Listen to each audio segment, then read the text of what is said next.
Hello Hi, and good morning. good So morning. I am Orit Nevo and I'm interviewing today Ora Gavriely. And we're Thank you for doing this having me. interview because you have a new course, or That's it's one it's one it's reason. new. It's new, but it's not new. There's a new cohort of this course starting in the beginning of November, on the 3rd of November. And the Sure. name of the course is Talking with Spirits, Turning the Light On, right? Right. Talking with spirits, turning the light on. Yes. Wonderful. So what a privilege it is to be able to interview you Thank you. today.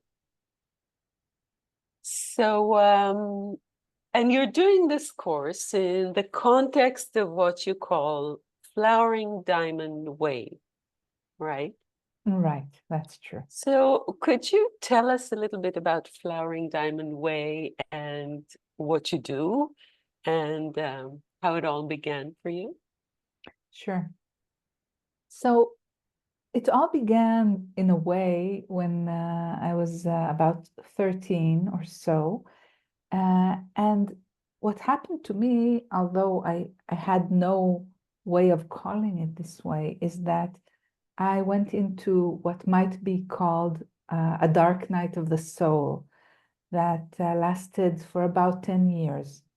So I came out of it only when I was 23. So all my teenage years and my young 20s, I was under a very, very dark cloud that at some point I called depression. Uh, Now I see it also as a very, very uh, strong disconnection from source. Mm. And it resulted in a terrible feeling that I carried with me almost all the time. And that became worse and worse as the years went on. And this feeling was a nightmarish feeling of being uh, worthless, hopeless, in a very strange and hopeless and worthless world, also to some degree. Um, and during this time, I stopped feeling. So for many years, I forgot what it meant to feel. To feel. I remember not remembering what hope meant.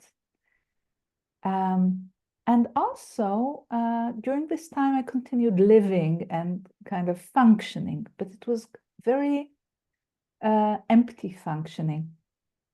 So for about 10 years, I was in total disconnection from source, and I didn't even know that there was an option to live otherwise.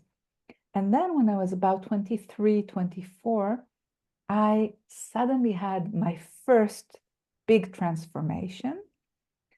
And this is kind of gradually led me to creating the Flowering Diamond Way. In the beginning, it wasn't called that way, but little by little, I realized what I was doing and the name came up.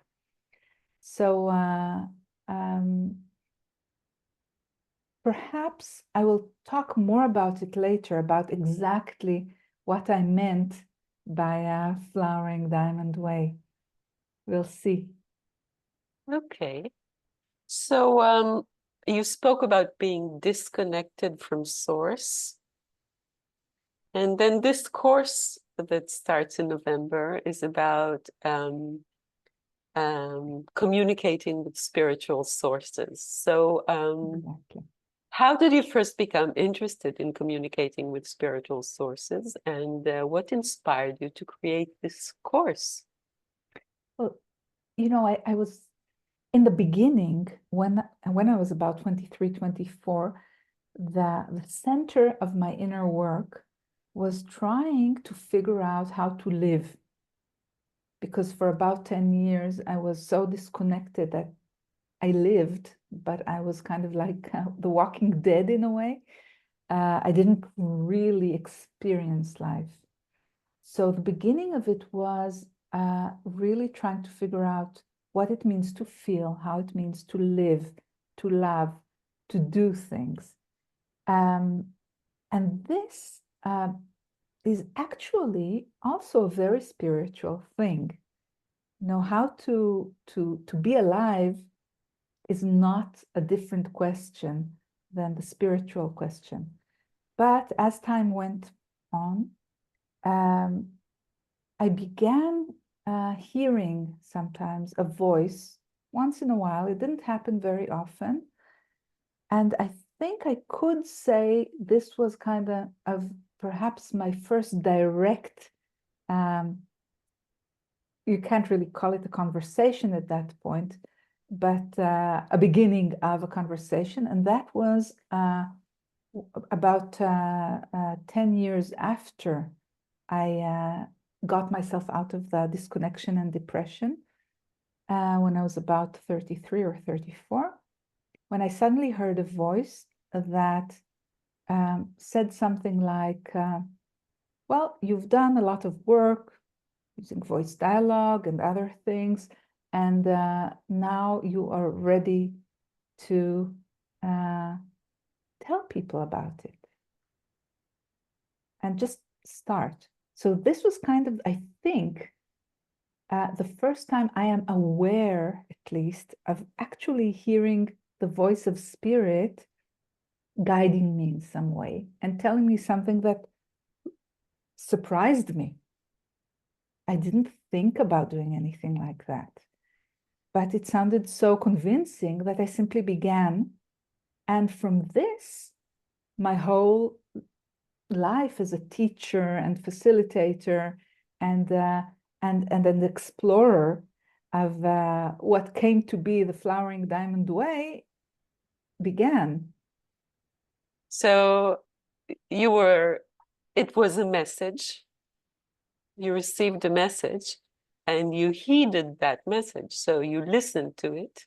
Yes. And you went with it. Right. And of course, it demanded a lot of courage at the time. Yeah. Because it's not easy. I mean, it's a whole path you were invited to tread on, right? Yes. That's true. Okay. So that was, you spoke about this a little bit before. You mentioned the word transformation. And this sounds, so that moment, you spoke about a disconnect that took a long time. And then another period of about a decade that took you to receive this spiritual message. And it sounds like a beginning of a transformation. So like 2 transformations at least, the very least, you know, we're running fast through this. I can imagine that through this second decade after getting out of the disconnection, you went through other transformations, but at the very least, what I hear from what you're saying is that there were 2 important transformations. One, going out of the disconnect into the exploration of what it is to live, right? Yes. And it would be nice to it would be nice to maybe later on to go into the idea of how this question, how to live, is a spiritual question. You said that before. Sure. And then you got this spiritual message for the first time that you were aware of. And it started a whole new path in your life, which is transformational as well. So you went through these transformations. Can you speak a little bit about what transformation is, what it is for you? Sure. Yeah. Well, of course, we skipped many transformations and important ones between those 2 and after those 2, because it turns out that somehow I'm a very transformational person. It seems that one of my things in this life is, as a human being and as a teacher, is to go through healings and transformations and other processes, but mainly transformations we're talking about now, and to show how it can be done to other people who might be interested in this path. And So I really tend to transform a lot, and I have gone through many types of transformations. So I considered myself a little bit of an expert on it, from a very personal point of view, but also through watching people that I work with and students of mine go through their own transformations, or being afraid to transform, which also happens to all of us. So I would like to kind of recall a few transformations I went through, and to show a few types that come to me right now, and I may not remember all of them right now. So There are hang on a transformations. second. Can Yeah, I just sure. two questions? So it's possible to be, oh, Balloons. so it's possible to be a transformational person, like someone that tends towards transformation, at the Yes, same time that it's possible to be afraid of or have fears of being absolutely. transformed. So that's interesting. So that we Yes. should know there's a spectrum between this and that, maybe. Yes, and of Uh, course, some people kind of are born to be perhaps more transformational than others. We are different. And even if you do tend towards a lot of transformations, and even if you are generally willing and courageous and stuff like that, it's still sometimes scary.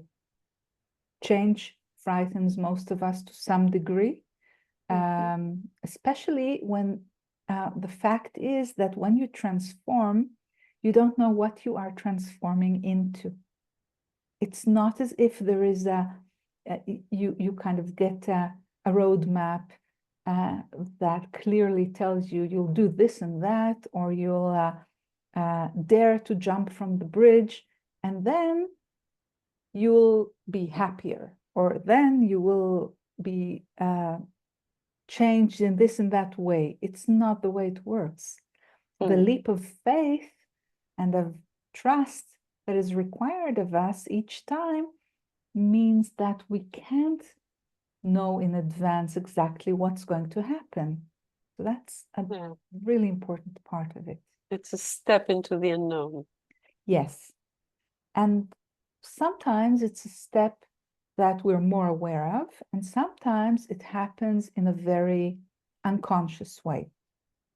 Okay, so So, you spoke about different kinds of transformations. right. So can you So, elaborate more on that? yes. So, through talking about that, we'll also get to the conscious and less conscious transformations. So, thinking about this interview, I thought that some of my transformations were soft transformations, which happen in a more kind of, it can still require work, inner work, courage, and stuff like that, but they're slower, more gradual, and kind of, they're not sudden.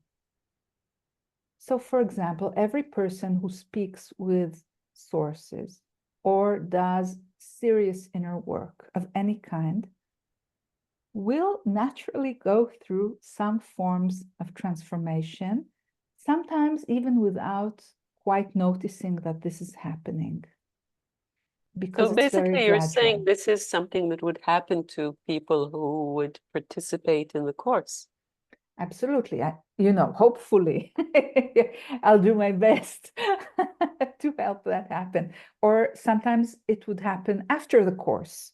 It can be only seeds that are kind of put in the soil, and then in a few weeks, a few years even, they suddenly sprout. Okay, so we can't really know in advance anything about transformation, not really. So there is the soft type that is kind of more gradual, and just by, for example, again, talking with a spiritual source, and we're talking about uh, sources that are trustworthy, um, just this communication means that I am sort of um, connecting with something, someone that is in a different type of frequency, I could say, that is not locked into a body right now, and that has a very spiritual outlook on things, which can be varied, but a spiritual outlook that kind of communicates with me, and really there is kind of a connection. And even just that helps us to change, to transform in a very beautiful way. So this is kind of the softer types of transformation. Now, just by the connection. Yes, by the connection, by being embodied as I talk with them, sort of being aware of what's going on in my body to begin with. This makes it even stronger, empowers the process. 2 questions about what you said. Okay. You spoke about trustworthy spiritual sources. So can you elaborate a little bit more on that? And then embodied. Right. So the concept of being embodied. Okay. So I keep thinking of all the questions we are leaving unanswered on the way, but yeah, but I okay. think for people who are not familiar with the flowering diamond way lexicon, you know, vocabulary, Absolutely. it's You're absolutely important right. to explain. So So true. So what was the first question? Now we've kind of trustworthy sources. What are okay. trustworthy Okay. sources? So And as trustworthy, opposed to what? okay. First of all, we need to feel that we can trust them. So there is this kind of personal experience of who can you trust? Who would you feel more comfortable with? So one of the things that I teach in such a course is how to invite the right ones for you at this time, and the ones that are also willing to help, and are usually waiting patiently for years and years and years to be invited to help. So there's this feeling of comfort and love and trust that comes from you, but also, how to avoid it. It rarely happens, but we do need to be very responsible when doing spiritual work or any other work, because we're not living in a kind of la-la land where everything is light and love. That's not the case. So we need to have good discernment and good boundaries, and to be able to say yes and no and choose who we want to talk with, who we don't. And I talk about it in the course. And this also provides extra feelings of safety and responsibility, and even a kind of agency, the ability to lead your life. The idea of talking with spiritual sources isn't to do everything they tell you. They're not interested in that at all. They're interested in people who are free, have free choice, have have their own responsibility, and very clear boundaries on what they're willing to do and what they're not willing to do. So yeah, so when you heeded that call, that message to go on that path and start working with other people after having done your own work for many years, you had the choice to listen to that message or not. Yes, and that's always the case. Yeah. So spiritual call, it can come from very, very different sources, which now opens a different, conversation altogether. But, when I talk about a spiritual source, it can also be your own soul in a way, or you in spirit. Okay, so kind of some people would call it your higher self or your soul or yourself, or it depends on. So it can be that. Some people even, talk with their intuition and call it a spiritual source. But it can also be, for some people, a conversation with Moses or Jesus or God, whatever you consider God to be, or prime source, prime creator. Various other sources are possible. It's really a very, very wide. It can also be your dead grandmother whom you loved and feel safe with. And now, as she's dead by now, dead in body, but not in spirit, she may appear to you and be a sort of guide sometimes. That also happens. Okay. So shall we go back to the different kinds of transformations? We can. So we did, yeah. I think it's important because for people who are considering signing up for this course and the possibility of transformation being there, so it would be nice, of course, you said things are unexpected, it's a leap of faith, it's a step into the unknown, but what do we already do know about transformations? So what can you tell us from your experience? Yeah. So the transformation that I expect people to experience is, first of all, a transfer in this course, and we're not talking only to people who will participate in the course.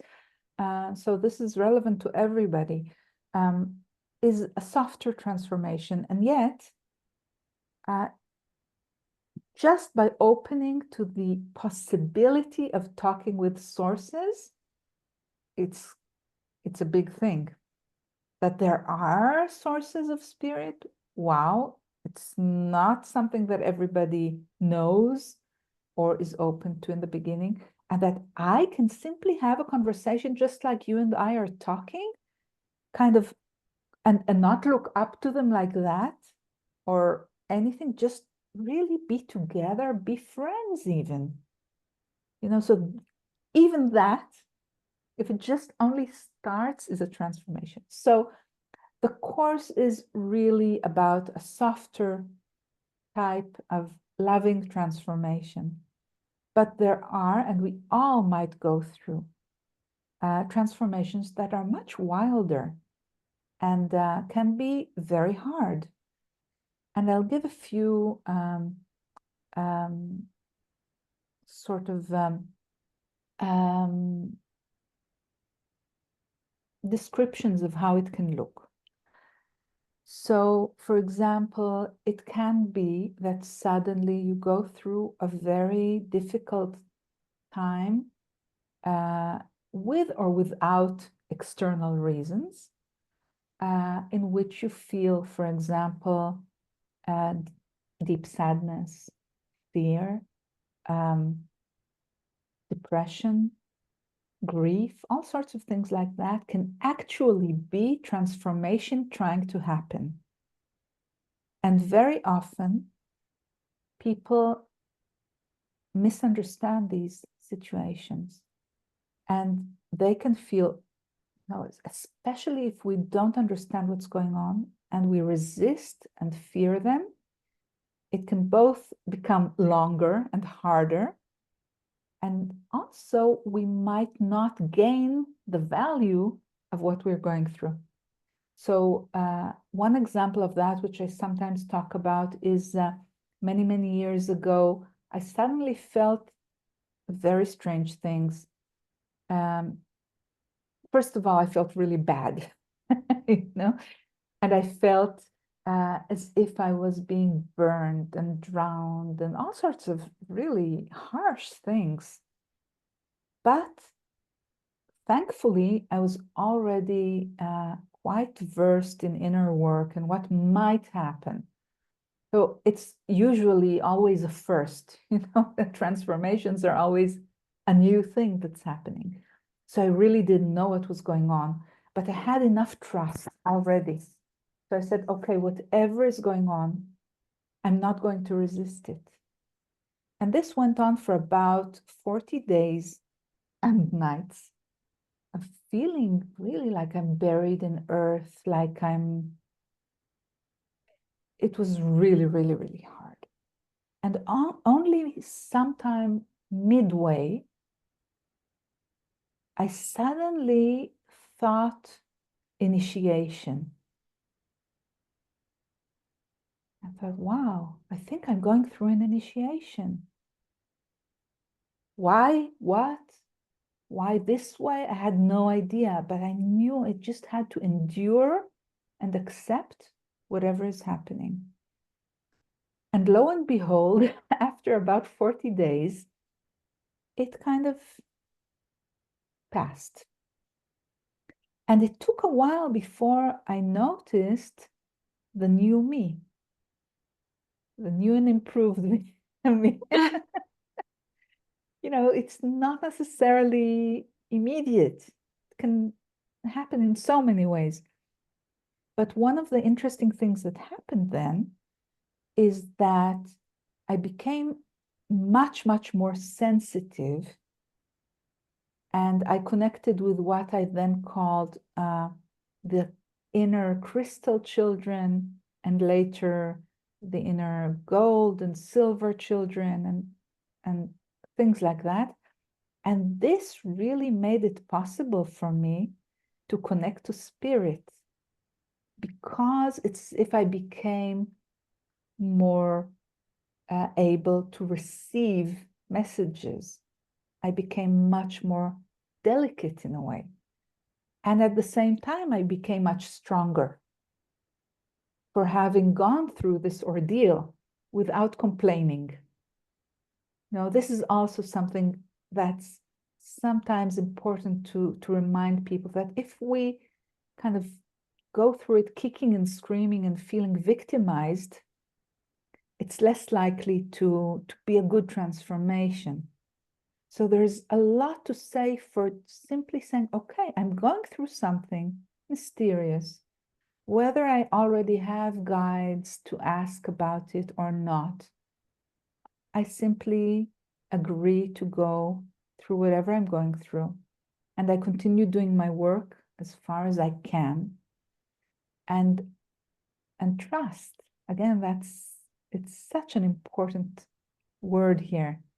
Agreeing to trust is also a choice that makes the process smoother, healthier, and also it creates the path as something that is transformative in a really deep and kind way.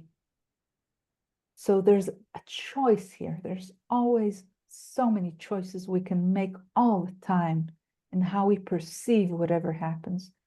So it's, in this case, it was my psyche, my unconscious, and probably the sources that were already helping me, because I was already open to be helped, even though I didn't have a lot of open conversations yet. I wasn't there yet. It took a while to get to this ability. But it was a life-changing process. And, it also makes it possible for me to say to people now, sometimes you think you're going through depression and you need to be medicated, which sometimes is true, but actually you may be going through transformation. Or sometimes, it can even be something that seems like a reaction to something that happens in the outside world. Somebody dies and you're really grieving. It can be a process, a transformative process, if you allow it to be. Or you become ill and you need to go through physical illness and treatments and whatever. Or it can be, or you have an accident, or you simply have a difficult child that you're dealing with. All these things can also be transformation that is in a way in disguise for you, because you don't even think of the option that this might be A transformative. trigger for transformation It can be or a a beginning. trigger, and it can even be the transformation itself, just going through it. That's interesting because I can't stop thinking while you are speaking about the situation that we're going through. In Israel, for example, we're going through a horrible war, Israel and the Middle East. We're going through a horrible war. And yeah, and so are you suggesting that this might be a transformative process because it's been going on for a year now? I am, and it's not only here, it's the whole world that seems to be very crazy right now in so many ways. And a lot of people are in a state of fear and depression and helplessness, hopelessness, things like that. So definitely it is a chance for transformation. But I also believe that we are in the midst of transformation. Now, transformation can go well and can go less well. So we have a part to play in anything that happens. It's not about waiting for transformation to occur of itself. It's not about waiting for some kind of source to come down and change the world for us. This is not what good transformation looks like. It usually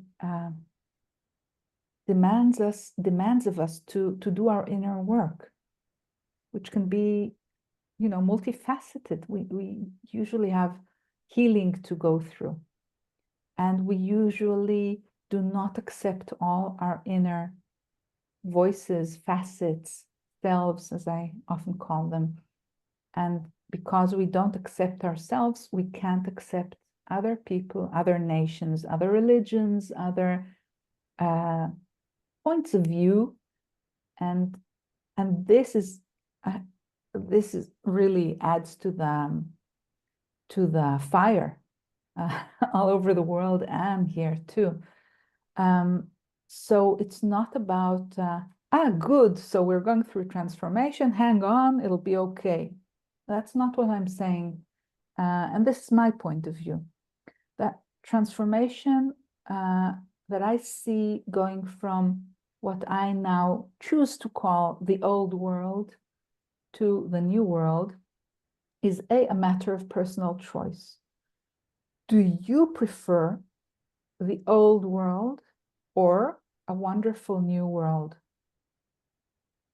Can you Which is explain what a wonderful new world means? yes, Because it may be difficult to imagine from in the yes. situation we're in the world right now. So first of all, it would probably be kind of a unique version for each person. It's not necessarily the same exact new world. But generally speaking, since I feel this new world for quite a long time by now, I can say that wars are unheard of. And conflict in general is, what's that? It's completely different experience. And since we talked earlier about embodiment of spiritual things, then I want to use this opportunity to explain more about that. So when I experience my version of the new world, I feel that my whole body is going through a wondrous change. Now it has its ups and downs, sometimes I feel it more strongly, sometimes I find it more difficult to not be influenced but by all the conflict going on and geopolitical pressures and stuff like that. But it is a sensation that one cannot deny. It's not something that you say, maybe I'm feeling this, maybe I'm not. No, you feel it. No, so Can you it's so, describe it? yes, it can be many things. It has many facets. But for example, sometimes I feel that my entire body is love. So it's not as if I feel love, but it is like I am made of love. And that's what is there. Very often I feel feelings as if I am experiencing a constant miracle. You know, even if, as I say it, you know, I feel some of it because again, it transforms and changes and has many facets. But this kind of miraculous feeling that is never old and you never tire of feeling it. I often feel that my body is filled with light in all sorts of different ways, beautiful feelings. Sometimes it feels like my body is a sacred temple or a sacred zone. And there is this feeling of holiness in it. Now, these are just examples, and I'll tell you about one of my latest transformations and how that felt in a moment if we have time. But since this feels so powerfully strong and in the body, then, you know, as the more it becomes stronger and happens more often and lasts for longer times, you simply cannot say that nothing is happening or that you've known it before. So what I'm trying to say here is that this is not me. It is something that is calling all human beings now. Again, my point of view, what I'm being told, what I discovered for many, many years of investigation, exploration, is that we are all invited to figure out, to find out this new world, or whatever you want to call it, which is inside us. It's not walking into a place, it's discovering it within. Okay, so let me just try and um, see if I understood what you're saying. When you speak about embodiment, it's a feeling in the body of how to call like essences of being, like when you speak about love, or when you speak about light, or when you speak about peace, when you speak about no conflict, or like it's like an essence, like essential oils, but essential how to call them, essential states of being that I'm wondering about the use of the word essential, but states of being definitely. So it's really, really present and felt, and you just go about your life feeling that. It's not an imagination, though I have a great respect for imagining, but some people use it as something that isn't true. This is something that when you start feeling it, you can't really say, I'm imagining, because it's like, you know, if you pinched yourself, you actually physical. feel it. Ouch, I pinched myself. You actually feel it, and it doesn't hurt. It feels really great. What we're talking about, this new world sensations. Now, getting there can take time. You know, for some people, it depends. Some of the young people being born today have an easier time of it. You know, they carry less baggage. I had to do so much work to heal so many things and to transform so many times in order to actually feel it. But now I have no doubt about this being available to anybody who chooses to gradually transform in that direction and choose really what type of life we want. Do we want more of the same? Have we had enough? Can we already say, been there, done that? What's new? What more can happen to a human being in a body?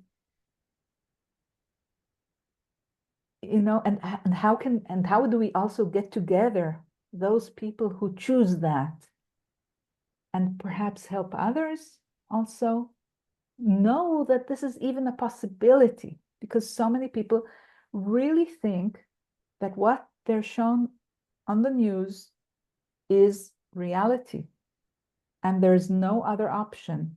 And when you have that experience, then it's, you know, you don't know that something completely different is already in place and available. And this is Okay, really okay, so okay, so I want to ask, and this is also in relation to the course in November, but also in relation to this invitation that you say we all have to choose how we live, which I remind everyone is a spiritual question, as we said before. absolutely. So for people who have a resistance to acknowledge, like you said, some people resist acknowledging others. They resist acknowledging new feelings that they have in themselves. They resist um, uh, um, a new Change. possibility, change. So, so how would you speak with people who resist the possibility of being connected to source, of being able to speak with spiritual sources? So people may have this kind of, okay, she's speaking about this, but I can't see this. It's you know, it's unavailable for them. What? Look, Yeah. I realize that it's not for everyone all the time. You know, you sometimes you have to build towards it. But I'm usually, in my experience, people who, you know, when it's time, people begin to feel the call. Sometimes it takes time to actually act on it. Sometimes it takes years to act on it, but hopefully, anybody listening now or hearing about this somehow will be really attuned to even the slightest sign that, yes, it's time, let's do it. And more than this, you know, we really can't do a lot more than that. It's, again, a matter of choice. Are we choosing to hear things that are really meant for us? It's a choice. Mm. Now, you know, I went through many transformations in my life and healings and stuff like that when I still was less connected with my sources. So the moment I went through that big first transformation, I was in a way connected, but kind of more like intuition, just a knowingness, something like that. So I went through many, many transformations without being able to consult with a source that you can actually just, you know, have a very regular conversation with. And one of the lovely things that happened to me on the way was that at some point, when this kind of free conversation with sources became more and more available, I still go through transformations, but I'm not alone. I know I'm not alone. You know, I can have sources of various kinds, you know, even cheering me. They're happy to see the transformation, or I can, you know, talk with them about what's going on. And if possible, I'd like to share a really interesting transformational dream that I had many years ago. But now, you know, looking backwards, there's a lot of what we discussed in this dream and the work I did on that dream, which was also I already could discuss things with sources. So you'll also get a tiny little drop of that. And I think this will give a really even practical or a very good way to, it might be a good way to demonstrate how this whole thing might work. Again, we're not covering the whole range of, of either sources, sorry, or transformation. But I think actual experiences from our life are really good examples and teachers. Sure. So this dream is 13 years old. So have perspective about it. I dreamt it in June 2011, and it went like this. So there was, in this dream from 2011, there was a building that reminded me of the municipality building in Tel Aviv, which is not a very beautiful building. It's kind of like a rectangle, very boring and kind of old world type of thing. And this building, despite its size, which is big, is built of some kinds of blocks that are not very well attached to each other. And yet, even though it's kind of not really well built, there seems to be a lot of activity going on in it. And in this dream, I'm being asked to construct some kind of hanging garden. Sounds nice. And, you know, a place for people to relax and to sit in greenery and stuff like that. So a kind of improvement. And I built a kind of platform, wooden platform, as far as I can recall. It's very, very large. And on this wooden platform, there are gardens and seating areas, and it's very nice. And it somehow hangs from this building with nylon strings. But it seems pretty strong. And everybody seems to be really happy about it and to say, wow, you know, how lovely, something like that.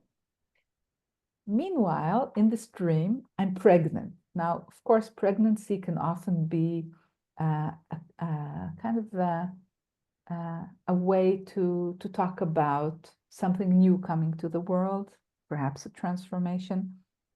So in this dream, I'm pregnant.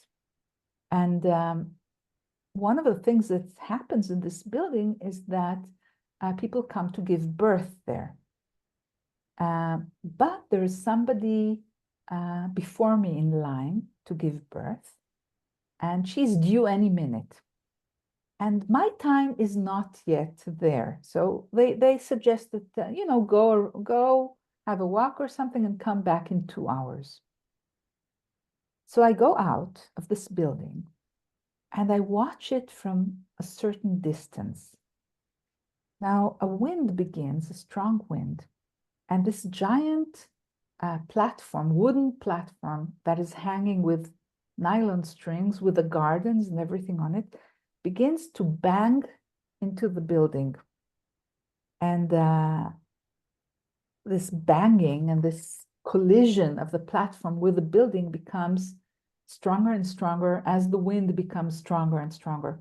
Now, interestingly enough, wind in Hebrew is the same word, ruach, for spirit. So interesting clue here.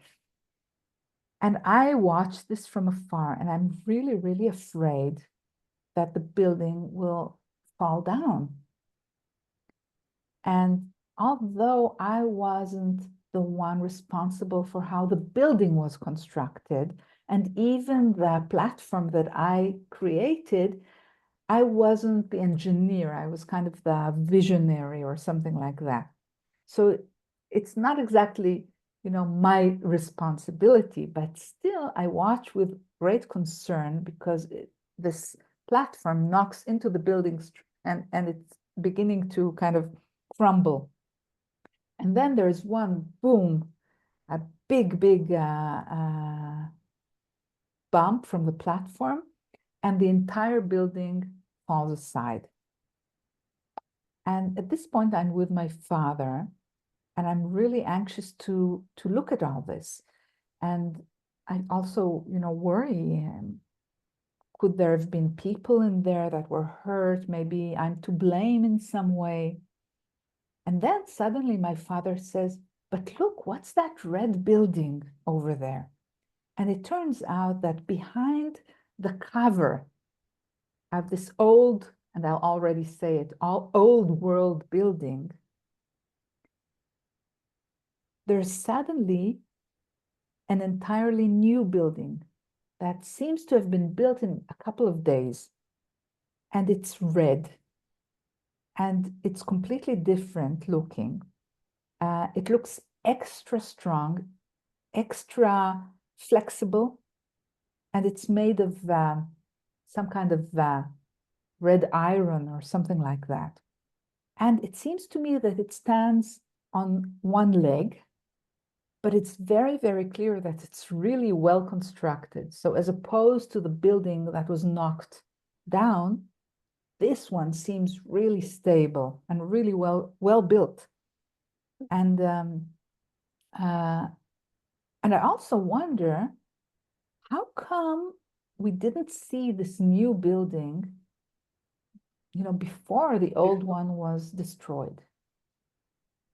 And then that very day, I did some work on this dream. So I'll kind of read it to you, and then we'll discuss the whole thing as one good example of what happens in transformation.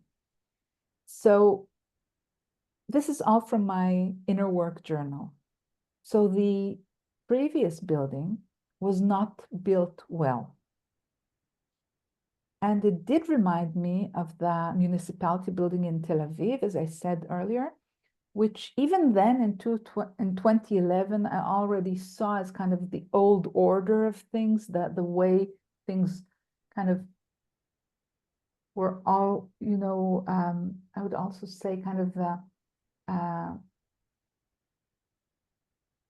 I forget the word, but kind of the old way of doing things that is less and less functional even. So it's kind of an older place. And yet the new building seems so strong, so stable, so kind of upright. And then I write, I'm not clear about this hanging gardens, this hanging platform or veranda that I was asked to build. And then I do something that I used to do a lot at that point to understand my dreams. It says here in my journal, I go into the dream. And then I talk with this platform on which there were these hanging gardens that I envisioned. So this platform with a garden says, I was a temporary arrangement for you. I made it possible for you to express yourself. I was a platform for your expression. But the platform that I was is no longer suitable for what you want to now do, for what you are giving birth to. This is why I needed to destroy the building with the help of the wind or spirit. And don't worry about the people who died. It only happened in the dream. Okay. And then I asked to talk with one of my trusted sources. Trusted source. You are indeed going through very deep transformation, he said, my trusted source, in which all the old is being removed and even destroyed to make room for the new building and the new birth. And that's wonderful. The older building, which is also your body, by the way, was not suitable for your missions. And that is why it is rapidly being replaced by a new, flexible, wonderful, you can add other words here, construction, a new building. Your body is changing and growing stronger. Many things in you that were old are disappearing and going away. The result, there is a kind of mayhem, a kind of, disquiet, but you have nothing to worry about. The people you're worried about in the dream, like you're worried that they died or were hurt, simply come to symbolize those parts that, that are ready to leave, that are ready to go. The platform that hit the building. Well, it's about, you see, you have built something very beautiful, that meaning my life, and who I was in 2011. You've built something very beautiful. But this very beautiful thing is what ruins everything that needs to be ruined in order for the new beautiful thing to come out. That is, my trusted spiritual source continues, this is a wonderful dream that shows you the wonderful processes of destruction and construction within you. Death and rebirth. Everything is fine. All you need to do is trust and rest. That was it. So it was kind of, it may have taken us quite a long time, but it was quite a short piece of work. But what I really want to underline here is that indeed, for transformation to happen, again, sometimes it's a very gradual and very easygoing process, but sometimes there is this feeling that the old, whether it's the old world for us all, or the way we are used to being and how we know and recognize ourselves needs to be gently and lovingly destroyed, even if it's beautiful, for the new us to be able to come out. Now, I'm not talking about, when I'm talking about the world, I'm not talking about,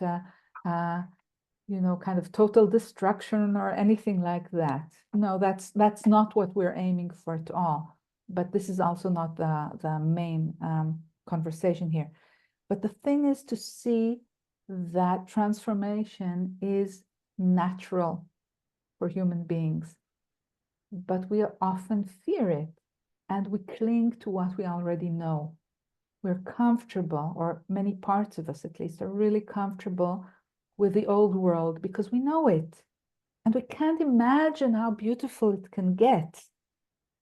And a lot of us and many parts within all of us, and that includes me, prefer what we know, even if it's not very pleasant, to the unknown that wants to be born. And so I really wanted to share this with whoever is listening, because you can see how our dreams, our sources, so much is just trying to help us understand what's going on and move in directions that are good for us. But we really need to participate in that. It doesn't happen of its own accord. We need to kind of say yes to the process. Yeah, maybe even be more active, like you said before, when we just started talking, you said sometimes sources are waiting for many, many years for us to ask Absolutely, for yeah. their help and support. Because one of the things is that we are sovereign beings, and they can't impose their help on us. They really, really appreciate us and our choice. But so many of us don't even realize that we're sovereign, and don't realize that we've given up our sovereignty. Even worse, perhaps. That's a whole new conversation. Absolutely, yeah. But so if you to take this example that you gave us and to go back to your course, if people want to hear more about the course, do you want to tell us a little bit about the course, how it works, how long it Sure. is, what? Yeah. Sure. So, as you know, spirit moves in mysterious ways. And so, I can't know in advance everything that's going to happen in this course. But we're talking about 4 meetings. It's going to begin online on the 3rd of November. So we have 4 online meetings, but for people who are in different time zones or have things scheduled, you can also use recordings or a mixture. Each meeting is 2 hours long, in which we talk about spiritual sources and the work. And, I share a lot, like I shared here, about my experiences, because people keep telling me that it's very helpful. And then we actually experience the work and also discuss it a little bit. So it's a really experiential course, although it's online. And after 4 meetings, for some people, they've already, got it, and they can very easily continue discovering sources. By the way, there can be one or there can be many, depends, and learning how to work with them. And for some people, it might take a longer period, but it's kind of a preparation. And one day, in 2 months, suddenly they sit down and it can begin. Because as you saw, even in this dream, there was this thing about the right time. Do you recall that this pregnant woman was before me in line, and I had to wait for my time, for my turn.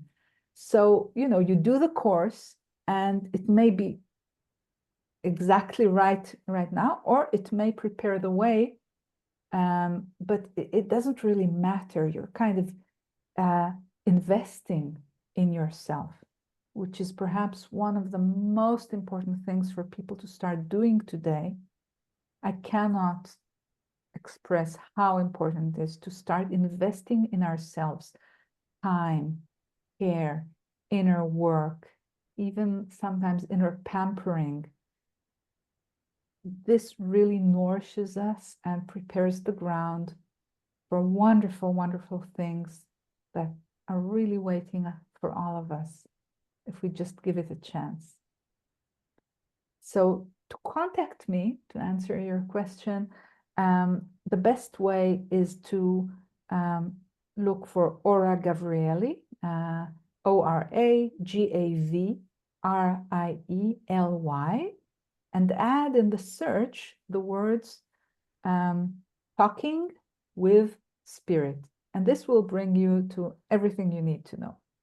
And then you can also contact me directly through that landing page if you need to. Okay, so one last question, if it's possible. Sure. So the course is called Talking with Spirits, Turning the Spirit. Light On. Spirit. Talking with spirit, turning Okay, the light on, right? turning the light on. So if you write that, you will get to you in the Yes. course, for Yes. sure. Okay, that's easy. Yeah. So talking with spirit, turning the light on. Yes. And so You can my actually just question write is, Talking with Spirit and Ora Gavriely. That's the safest way. Yeah. okay. So we spoke about this a lot, and I think, but I want to ask this in a very concrete way, in a very concrete sense, because I think it will give like a door into the world of Flowering Diamond Way, which we touched upon here and there, but we didn't really speak about this. But it's a whole world, and with people participating in it, me amongst them. So I had the privilege of doing a few courses with you about shamanic journeying and soul retrieval and other things. So but that's interesting because turning the light on, this subtitle for this course, in what way does talking with spirit turn the light on? Great question, like all your questions. It's there are many ways to turn the light on for us, but this is definitely, the moment you realize that there is something that is beyond what we see physically, and that everything is also spirit, and that you can talk with everything.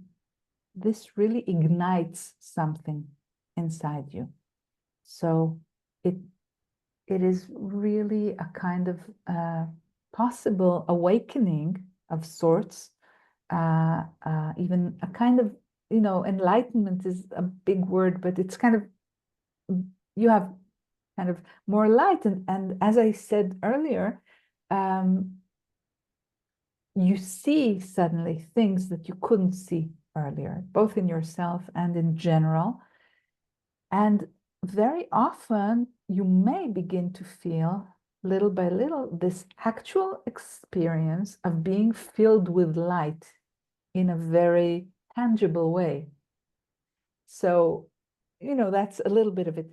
I must say that, just a few weeks ago, I also went through,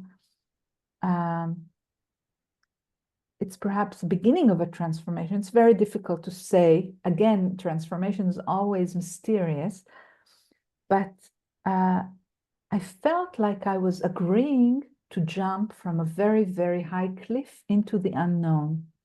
And it was both a bit scary, but mostly exhilarating. And I'm reminded of this because transformation can keep happening. And I want people to know it's not a one-time thing. And B, because one of the things that I experienced as I was kind of feeling as if I am jumping from a very high cliff into the unknown was that my body was filled with kind of crystals and light, and it was an amazing sensation. So, and this ties again to the Flowering Diamond Way. So for me, the Flowering Diamond Way is really a tapestry of many things that have been my way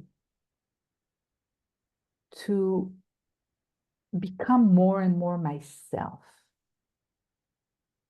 really, and to kind of take off everything, whenever it was time to take off more and more layers in order to discover who I really am. So I am not that Ora that was completely disconnected, couldn't feel anything, felt hopeless and helpless and worth nothing. That was a disguise.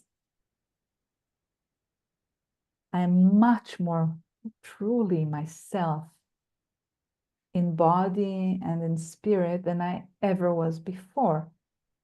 Now, Flowering Diamond Way for me is a way that is really a way of healing and transformation. So one part of the transformation during my personal way, and I think it's true for other people potentially as well, was that through accepting my many parts, through voice dialogue, for example, more and more, and disidentifying with them as at the same time, little by little, I became more and more like a diamond, which means something that is very strong, like that building, something that cannot easily be destroyed or that is indestructible. And that is a very, very known symbol in transformative, you know, ways of the world, becoming this unbreakable diamond. And then it didn't end there, because I felt that once I was strong enough and powerful enough and perhaps less prone to fear and things like that, the diamond flowered. So for me, it's also a kind of ongoing process of both becoming very, very strong. And in a way, there's in a diamond also a lot of masculinity, because it's very strong, it's very, faceted and clear and bright and things like that. And the flowering, which is a very feminine expression. And then it continued, but I guess I'm stuck with this name for a while. Flowering Diamond Way it is. And but the road continues. I keep discovering amazing new things, and I really, really want more people to discover their own path of transformation and healing, and thus bring a lot of blessings to the world as well. Amen. Sounds wonderful. So, I mean, we could go on for hours. I guess. Because every answer you give brings up many more questions, of course.